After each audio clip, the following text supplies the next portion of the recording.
جو امن و امان کی صورتحال سندھ میں ہے وہ بہتر ہوئی ہے یا بدتر ہوئی ہے وہ تو آپ ہی بہتر جانتے ہیں، لیکن ہم نے ایفرٹس لی ہیں اور ابھی بھی 37% کراچی میں پچھلے سال سے دسمبر سے آج دسمبر تک 37% کرائم ریٹ کم ہوا ہے۔ ورلڈ انڈیکس میں جس میں آپ کا لنڈن سٹی بھی شامل ہے، جس میں آپ کا نیو یارک سٹی بھی شامل ہے، جس میں آپ کے بہت بڑے شہر جو ہیں وہ دنیا کے شامل ہیں، ممبئی شامل ہے، نیو دہلی شامل ہے، وہ اس میں ہمارا نمبر 132 ہے ورلڈ انڈیکس میں۔ کسی زمانے میں کچھ عرصہ پہلے، کچھ سال پہلے یہ ورلڈ انڈیکس میں 5، 6، 10 نمبر کے بیچ میں خطرناک شہروں میں شمار ہو رہا تھا۔ تو الحمدللہ ایفرٹس لے رہے ہیں،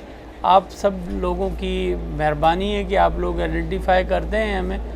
اپر سندھ میں آپ دیکھ لیں، کچے میں جو بھی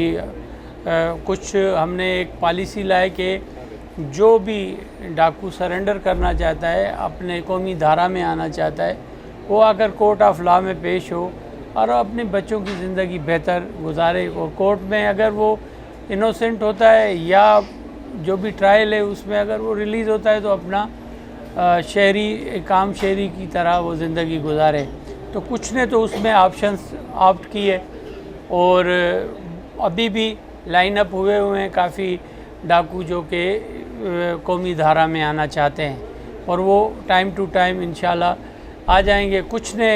یہی زندگی آپٹ کی ہے تو ان کے خلاف آپ دیکھ لیں کہ شکارپور میں 2 دن پہلے کارروائی ہو گئی ہے، جبکہ ہمارا جو 2 بہادر ڈی ایس پی صاحبان کو بھی گولیاں لگی ہیں اور وہ زخمی ہوئے سیریسلی۔ ایک تو ہماری وہ جو Paras D S P city Shikarpur ہے، ان کو تو سیریس انجریز ہوئیں، اس پر ہم نے ایفرٹس کیں۔ اللہ کی مہربانی سے وہاں ہاسپیٹل ضیاء الدین ہاسپیٹل بنا ہوا ہے سکھر میں، جس میں ہم جو بھی وہاں پر آپریشنز ہوتے ہیں اس میں پھر وہاں پر ہم لے آتے ہیں بچوں کو تاکہ وہ زخمیوں کو تو وہاں پر بہتر فیسلٹی طبی ملے۔ اور کل آپریشن ہوا اس بچی کا، الحمدللہ شی از ناؤ کوائٹ کمفرٹیبل اور آؤٹ آف ڈینجر ہے۔ اور سومرو صاحب ہیں ہمارے ڈی ایس پی گڑھی یاسین، ان کو گولیاں لگی تھی، لیکن کہنے کی بات یہ ہے کہ پولیس لڑ رہی ہے۔